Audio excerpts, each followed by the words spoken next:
Disclaimer, ഞാൻ ഈ ചാനലിൽ വീഡിയോ ഇട്ടിട്ട് ഏകദേശം 10 മാസമായി. പക്ഷേ ഇനി തൊട്ട് കോൺസ്റ്റൻ്റായിട്ട് വീഡിയോ ചെയ്യുന്നു. I promise you guys.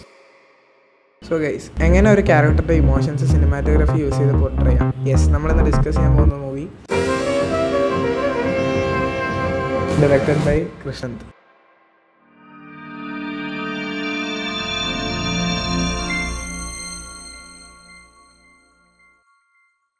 So first segment, story and characters.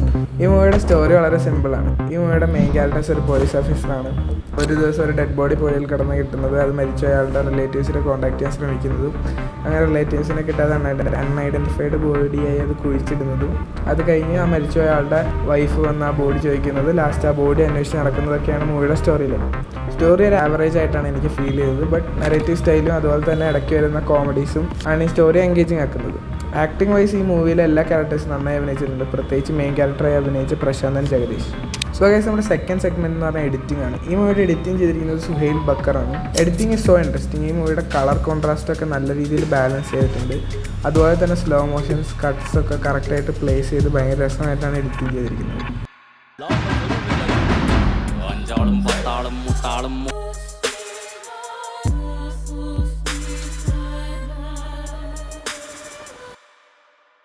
Third segment, cinematography. ഈ സിനിമയുടെ സിനിമാറ്റോഗ്രഫി ചെയ്തിരിക്കുന്നത് ഡയറക്ടർ തന്നെയാണ്. ഈ മൂവിയുടെ സിനിമാറ്റോഗ്രഫിയെ കുറിച്ച് പറയുമ്പോൾ എനിക്ക് ഇൻട്രസ്റ്റിംഗ് ആയിട്ട് ഫീൽ ചെയ്തത് കളർ ഗ്രേഡിംഗ് ആണ്.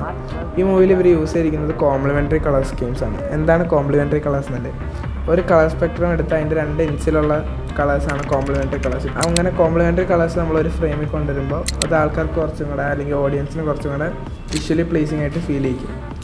അതുപോലെ തന്നെ ഇവർ റെഡ് ആൻഡ് ഗ്രീൻ ഷെയ്ഡ്സ് ആൾക്കാരുടെ good and bad sides represent ചെയ്യാൻ വേണ്ടി യൂസ് ചെയ്തിട്ടുണ്ട്. പിന്നെ എനിക്ക് പറയേണ്ടത് ക്യാരക്ടർ പൊസിഷനിങ് ആണ്. ഈ മൂവിയുടെ ക്യാരക്ടർ പൊസിഷനിങ് ഭയങ്കര ഡിഫറൻ്റ് ആയിട്ടാണ് ചെയ്തിരിക്കുന്നത്. നോർമലി സിനിമാറ്റോഗ്രാഫേഴ്സ് യൂസ് ചെയ്ത് വരുന്ന റൂൾ ഓഫ് തേർഡ്സ് ഒക്കെ ബ്രേക്ക് ചെയ്തിട്ടാണ് ഇവർ ക്യാരക്ടേഴ്സിനെ പൊസിഷൻ ചെയ്തിരിക്കുന്നത്. റൂൾസ് ആൻഡ് റെഗുലേഷൻസ് എങ്ങൾക്കില്ല, ഉങ്ങൾക്കിരുന്ന മീറപ്പെടും.